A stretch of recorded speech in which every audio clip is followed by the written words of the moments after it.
Assalamualaikum warahmatullahi wabarakatuh.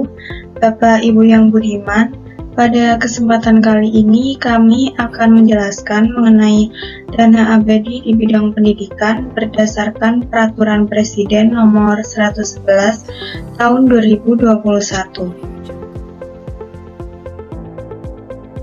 Langsung saja ke pembahasan yang pertama mengenai pengertian dan jenis dana abadi di bidang pendidikan. Dana abadi di bidang pendidikan adalah dana yang bersifat abadi untuk menjamin keberlangsungan program pendidikan bagi generasi berikutnya yang tidak dapat digunakan untuk belanja. Adapun jenis dana abadi di bidang pendidikan meliputi yang pertama dana abadi pendidikan, yang kedua dana abadi penelitian, yang ketiga dana abadi kebudayaan, dan yang keempat dana abadi perguruan tinggi.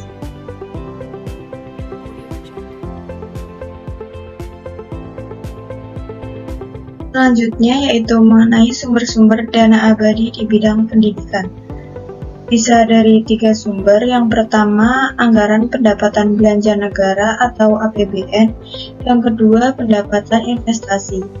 Pendapatan investasi merupakan hasil pengembangan dana abadi di bidang pendidikan. Sumber yang ketiga yaitu sumber lain yang sah dan tidak mengikat berupa hibah, hasil kerjasama, pendapatan alih teknologi, royalti atas hak paten, dana pihak ketiga, dana perwalian, baik dari dalam negeri maupun luar negeri atau sumber lainnya.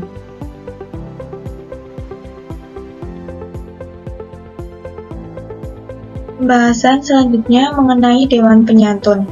Dewan Penyantun bertugas memberikan arahan terkait kebijakan strategis dalam program layanan dan penerima manfaat hasil pengembangan dana abadi di bidang pendidikan. Arahan terkait kebijakan strategis Dewan Penyantun meliputi yang pertama bidang prioritas pada program layanan, yang kedua kebijakan afirmasi pada program layanan, yang ketiga proporsi penggunaan hasil pengembangan dana abadi di bidang pendidikan, dan yang keempat pembagian tugas pelaksanaan program layanan oleh kementerian atau lembaga teknis dan atau LPDP.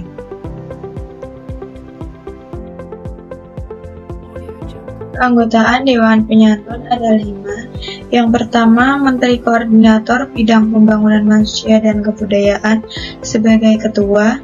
Yang kedua, Menteri Keuangan sebagai wakil. Yang ketiga, Menteri Pendidikan, Kebudayaan, Riset, dan Teknologi. Yang keempat, Menteri Agama. Dan yang kelima, Kepala Badan Riset dan Inovasi Nasional. Kemudian Dewan Penyantun mendapat dukungan administrasi dan keuangan dari LPDP.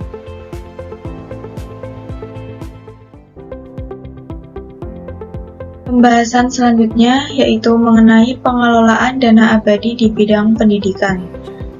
Dana abadi di bidang pendidikan dapat dikembangkan dalam bentuk investasi jangka pendek atau jangka panjang pada surat berharga maupun non-surat berharga di dalam dan atau di luar negeri. Kemudian pengembangan dana abadi di bidang pendidikan dapat dilakukan melalui kerjasama dengan pihak ketiga. Pengembangan dana abadi di bidang pendidikan dilakukan berdasarkan praktik bisnis yang sehat dan risiko yang terkelola, serta pengembangan dana abadi di bidang pendidikan dilakukan oleh LPDP.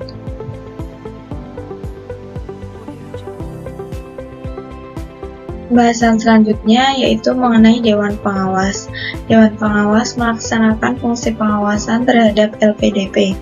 Dewan Pengawas berjumlah 5 orang anggota, yaitu 1 orang pejabat dari Kementerian Keuangan sebagai ketua, 1 orang pejabat dari Kementerian Pendidikan, Kebudayaan, Riset, dan Teknologi, 1 orang pejabat dari Kementerian Agama, 1 orang pejabat dari Badan Riset dan Inovasi Nasional, serta 1 orang dari unsur tenaga ahli.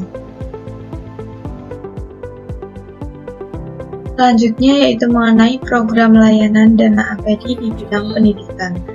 Program layanan dana abadi di bidang pendidikan dilaksanakan oleh kementerian atau lembaga teknis dan dapat dilaksanakan oleh LPDP. Kementerian atau lembaga teknis terdiri atas Kementerian Pendidikan, Kebudayaan, Riset dan Teknologi, Kementerian Agama, dan Badan Riset dan Inovasi Nasional. Sedangkan LPDP dapat melaksanakan program layanan dan dukungan layanan pelaksanaan program kementerian atau lembaga teknis.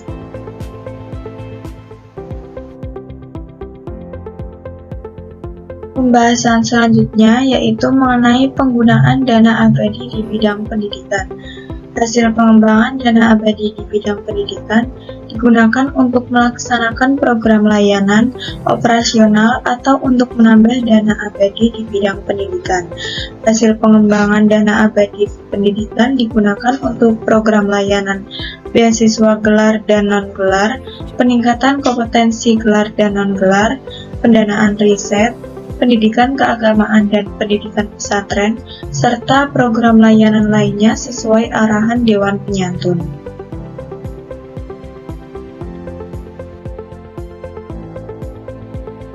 Yang selanjutnya mengenai dana abadi penelitian. Hasil pengembangan dana abadi penelitian digunakan untuk melaksanakan program layanan di bidang penelitian, pengembangan, pengkajian, dan penerapan untuk investasi dan inovasi.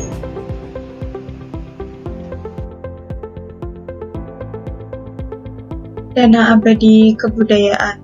Hasil pengembangan dana abadi kebudayaan digunakan untuk program layanan.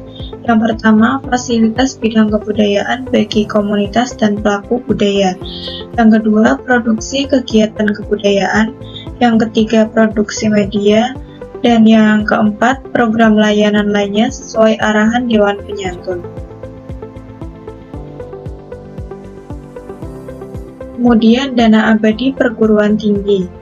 Hasil pengembangan dana abadi perguruan tinggi digunakan untuk program layanan hasil pengembangan dana abadi perguruan tinggi kelas dunia untuk meningkatkan peringkat perguruan tingginya.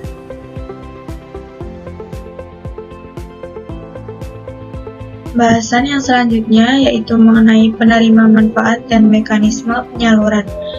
WNI dan lembaga atau Badan Hukum Indonesia dapat memperoleh manfaat atas program layanan yang dilaksanakan menggunakan hasil pengembangan dana abadi di bidang pendidikan. Penerima manfaat program layanan dapat diberikan kepada selain WNI atau lembaga atau Badan Hukum Indonesia dalam rangka mendukung politik luar negeri serta kerjasama internasional. Yang selanjutnya yaitu mengenai akuntabilitas dan pengawasan. Tanggung jawab LPDP ada 3. Yang pertama, pengembangan dana abadi di bidang pendidikan. Yang kedua, penyaluran hasil pengembangan dana abadi di bidang pendidikan kepada penerima manfaat. Serta yang ketiga, penyusunan laporan keuangan dan laporan kinerja pengembangan dana abadi di bidang pendidikan.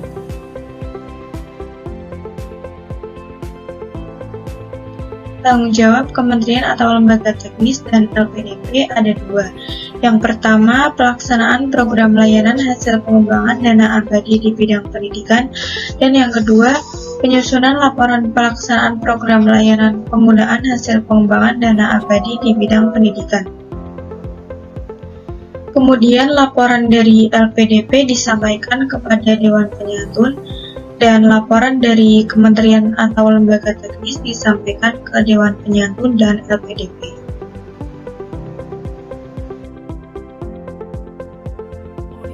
Yang selanjutnya yaitu mengenai pendanaan.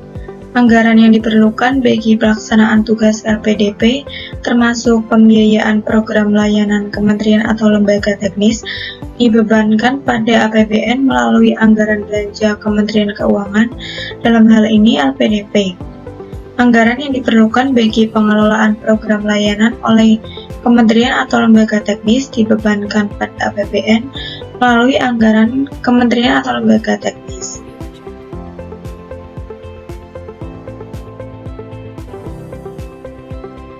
Sekian pembahasan dari kami, semoga pembahasan tersebut bermanfaat. Terima kasih dan wassalamualaikum warahmatullahi wabarakatuh.